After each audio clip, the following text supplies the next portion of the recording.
How to use ChatGPT for study purpose. If you're struggling with your studies and you want to improve in that subject, you can actually do it by simply going to ChatGPT and asking ChatGPT to be the tutor of that subject.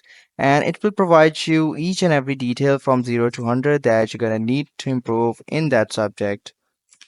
For example, let's say we are weak in English and I will ask ChatGPT to teach me English and it will provide me everything that I can choose here in order to learn English better, and it will provide me complete steps that I need to follow in order to be better in English, and it will also provide me different prompts that I can use while learning English.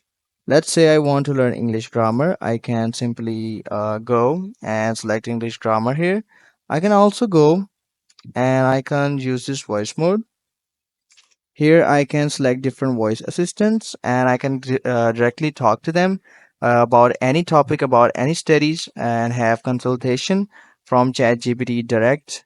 And here I can select different voice assistants. Hey, I'm ready to hit the ground running. Hi, glad to meet you.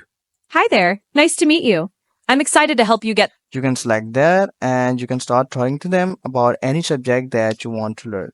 Well, that's how you can go and improve yourself in any subject. I hope you found this very helpful. I'll see you guys in the next video.